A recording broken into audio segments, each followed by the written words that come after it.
हमारे गुरु संतों के संत महान संत शिरोमणि गुरु रविदास जी महाराज जी के चरणों में कोटि कोटि नमन करते हुए 649वें जन्मदिन की आप सभी को बहुत बहुत बधाई शुभकामनाएं। और रविदास युवा मंगल दल के संगठन के सभी कार्यकर्ता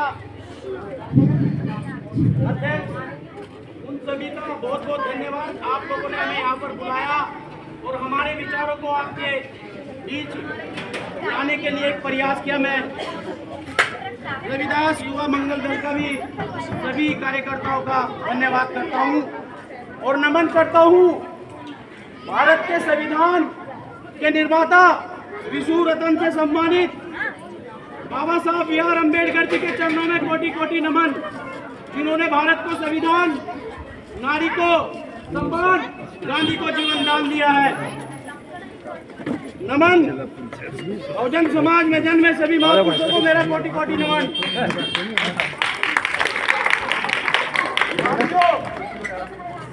यहाँ पर हमारे बुजुर्ग, हमारी माताएं, हमारी बहनें, हमारे युवा साथी सभी मौजूद हैं।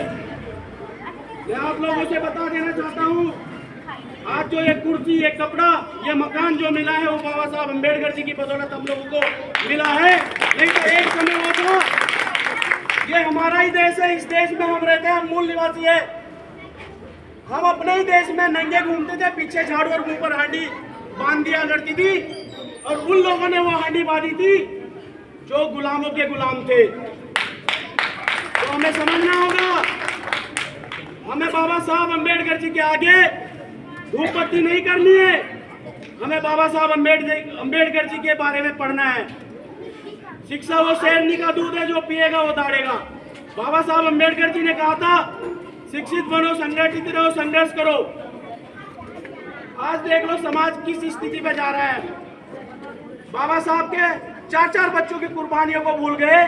जब बाबा साहब अम्बेडकर जी का एक बच्चा राजरतन जी घर में उनकी मृत्यु हो गई थी, कफन के भी पैसे नहीं थे, बाबा साहब अम्बेडकर जी लंदन में गोलमेज सम्मेलन में हमारे लिए लड़ाई लड़ रहे थे।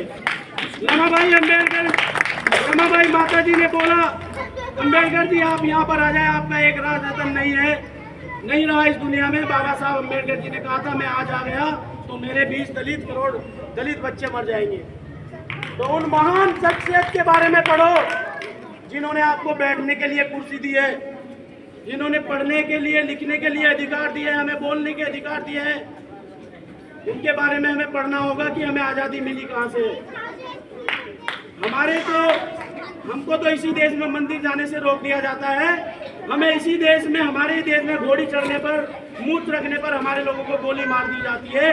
और ये कोई पुरानी बातें नहीं है, 2026, 2025 की बातें हैं जो हमारे लोगों को मार दिया जाता है। हमें समझना पड़ेगा, हमें बाबा साहब अम्बेडकर जी के बारे में पढ़ना पड़ेगा। और जो बाबा साहब अम्बेडकर जी ने हमें लिखकर संविधान दिया है, उस संविधान में हमारे अधिकार है। मैं अपने समाज के युवा साथियों से, अपनी बहनों से कहना चाहता हूँ, इंस्टाग्राम छोड़कर फेसबुक पर ज़्यादा ध्यान न देकर, फेसबुक पे बाबा साहब अम्बेडकर जी, हमारे इस देश में बड़े बड़े महापुरुष जन्मे हैं, भगत सिंह, चंद्रशेखर आजाद, राजगुरु, बटुकेश्वर दत्त जैसे लोग इस देश में जन्मे, जिन्होंने असेंबली में बम फोड़ा था, वो बटुकेश्वर दत्त थे, जिनको कोई जानता भी नहीं होगा। ये आजकल सोशल मीडिया का जमाना है, ये आपके हाथ में है कि आपने पढ़ना क्या है। आप सही चीज पढ़ोगे तो सही दिशा में जाओगे और गलत चीज पढ़ोगे तो गलत दिशा में जाओगे। तो मैं अपने युवा साथियों से कहना चाहता हूँ, सोशल मीडिया से जुड़कर अपने महापुरुषों के बारे में पढ़िए। आज के समय में इतना ज्यादा शोषण हर रोज होता है, आप लोग सोशल मीडिया से जुड़े हो। अभी हिमाचल में एक बहन को पढ़ने के नाम पर मार दिया गया। अभी एक नया यूसीजी कानून लेकर आई सरकार।